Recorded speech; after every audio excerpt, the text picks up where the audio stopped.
kulan wacan daawada meel walba aad joogto is walbaad noo maqleysaan waxaad kusoo dhawaataan janaal kale waaye filmis oo hadaan oo kale idiin soo gudbiya warbixinada ugu dambeeya ee la xiriira arrimaha Bollywoodka. haddaba warbixintana maanta waxaan kusoo qaadanaynaa xidiga ugu wanaagsan marka ay timaado in door laga run sheego, sidoo kalena filimada waqtiga dhaadheer geliya laguna yeero master perfectionist Aamir Khan iyo 10 filim oo iska diiday xidigan haddana guulaha waaweyn gaaray. filimadaas ayuu qaar wuxuu iskaga diiday waqtiga uu u waayay doorkaas oo ah mid liita iyo sheekada filimka oo aan qaab wanaagsan loo dhigin. haddaba yaa ka mid ah filimada uu iska diiday Aamir Khan iyo qofka inta badan filimadiisa uu iska diiday sameeyay. Nambarka 10 waa Dilwala Dulhania Le Jayenge. waa filim ku weyn qalbiyada Bollywoodka, waana mid classic ah, saas ay tahay Aamir Khan ayaa iska diiday. Nambarka 9 Dil Toba Gale. Akshay Kumar muuqaalkiisa martida ah ayuu taariikhda galay, waxaana doorkaas loo soo bandhigay Aamir Khan laakiin wuu ka mashquulay.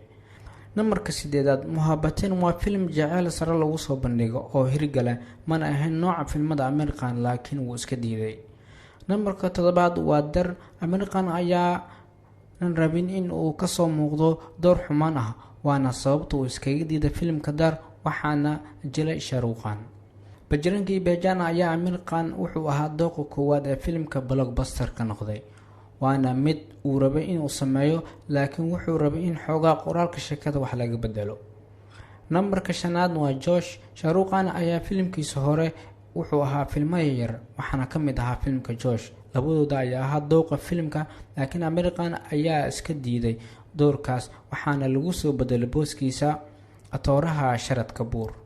Nambarka 4 waa Nayak. maadaama Aamir Khan filimada ku xusho in uu saameyn ku leeyahay bulshada, asagoo fursadaas u helay filimka guuleystay ayuu haddana wuxuu iska diiday qoraalka sheekada filimka awgeed. Nambarka 3 waa Swadis. waa wax lala yaabo in filim sheeko wanaagsan sida Swadis uu Aamir Khan iska diiday, laakiin waxa uu arkay shirqool jilicsan, wuxuuna rabay in wax kale lagu bedelo. Nambarka 2 waa Sergeant. filimkan ayaa la rabay in loo dhiibo wajiyo cusub haddana xirfad leh. Salman Khan iyo Sanjay Dutt isfahamkooda waa loo bagay, laakiin waxaa kaloo filimkan loo soo jeediyay Aamir Khan.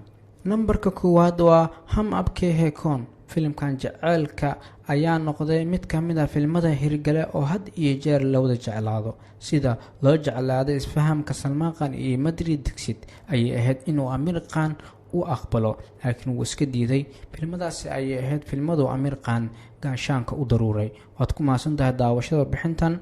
haddii aad ka heshna la wadaaga asxaabtaada.